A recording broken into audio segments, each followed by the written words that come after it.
Social media influencers మోసాలు ఎక్కువైపోతున్నాయి. వారిపై ఉన్న అభిమానాన్ని ఆసరా చేసుకుని ఈజీగా చీట్ చేసేస్తున్నారు. యూట్యూబ్, ఇన్స్టాగ్రామ్ లో రోజువారీ జీవితాన్ని చూపిస్తూ ఫాలోవర్లకు దగ్గరవుతారు. తాము కూడా తమ ఇంట్లో మనుషులే అనే భావనను కలిగించి ఆ నమ్మకంతో ఆర్థిక మోసాలకు దిగుతున్నారు. జాబ్ వీసాల పేరుతో నిరుద్యోగులకు కోట్లాది రూపాయల నామం పెట్టారంటూ వార్తలు వినిపిస్తున్నాయి. ఆ మధ్య అశురెడ్డి ఓ వ్యక్తిని మ్యారేజ్ చేసుకుంటానని నమ్మించి 9 కోట్లు తీసుకుంది. అశు నిజస్వరూపం తెలుసుకున్న సదరు వ్యక్తి లవోదిబో అంటూ పోలీసులు చుట్టూ తిరుగుతున్నారు.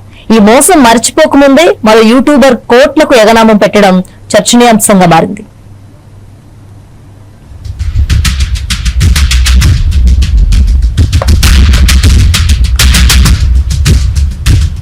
ముఖ్యంగా యూకే వీసా ప్రక్రియలో కీలకమైన సిఓఎస్ పత్రాల విషయంలో ఈ భారీ స్కామ్ జరిగింది. యూకేలో లీగల్ గా ఉద్యోగం చేయాలంటే అక్కడి ప్రభుత్వం ఆమోదించిన కంపెనీ నుండి సిఓఎస్ లెటర్ తప్పనిసరి. ఈ స్కామ్ లో భాగంగా నందు భర్త బాధితులకు నకిలీ సిఓఎస్ పత్రాలను సృష్టించి ఇచ్చి వాటి ద్వారా వీసాలు వచ్చేస్తాయని నమ్మించారు. ఒక్కొక్కరి నుండి లక్షలాది రూపాయలు వసూలు చేసి తీరా వీసా అప్లికేషన్ స్టేజ్ లేదా ఇమిగ్రేషన్ తనిఖీల వద్దకు వచ్చేసరికి ఆ పత్రాలు చెల్లనివిగా తేలడంతో బాధితులు లబోదిబోమంటున్నారు.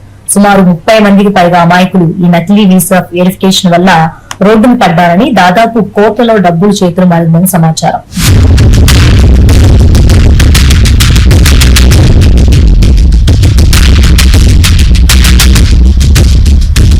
ఎన్టీఆర్ జిల్లా ఇబ్రహీంపట్నంలో నందు కుటుంబంపై పోలీసులు కేసు నమోదు చేశారు. యూకే వీసా రెన్యువల్ పేరుతో తనను 15 లక్షల రూపాయల మేరకు మోసం చేశారంటూ బాధితుడు ఫిర్యాదుతో ఇబ్రహీంపట్నం పోలీసులు నటి రమానందన, ఆమె భర్త మధుకర్ తండ్రిపై కేసు నమోదు చేశారు. వెస్ట్ ఇబ్రహీంపట్నానికి చెందిన మామిళ్లపల్లి శివక్రాంతి కుమార్ అనే యువకుడు గతంలో లండన్ లో ఉండేవాడు. అక్కడ అతని వీసా గడువు ముగిసే సమయం దగ్గర పడటంతో దాన్ని ఎలాగైనా పొడిగించుకోవాలని భావించాడు. ఈ క్రమంలోనే అతనికి డెస్టినీ కన్సల్టెన్సీ నిర్వాహకులతో పరిచయం ఏర్పడింది. బాధితుడి అవసరాన్ని క్యాష్ చేసుకోవాలని చూసిన సదరు కన్సల్టెన్సీ యాజమాన్యం తమకు లండన్ లో పెద్ద ఎత్తున లింకులు ఉన్నాయని నమ్మబలికారు. ఇండియా బ్రాంచ్ లో కనుక డబ్బులు డిపాజిట్ చేస్తే ఎటువంటి రిస్క్ లేకుండా వీసా రెన్యువల్ ప్రాసెస్ పూర్తి చేసి చేతిలో పెడతామని మాయమాటలు చెప్పారు. సెలబ్రిటీల బ్యాక్గ్రౌండ్ ఉండటం, పైకి పెద్ద కన్సల్టెన్సీ లాగా కలరింగ్ ఇవ్వడంతో శివక్రాంతి కుమార్ వారి మాటలను పూర్తిగా నమ్మేశాడు. ఆ నమ్మకంతోనే విడతల వారీగా సుమారు 15 లక్షల రూపాయల భారీ మొత్తాన్ని వారి ఖాతాల్లో వేశాడు.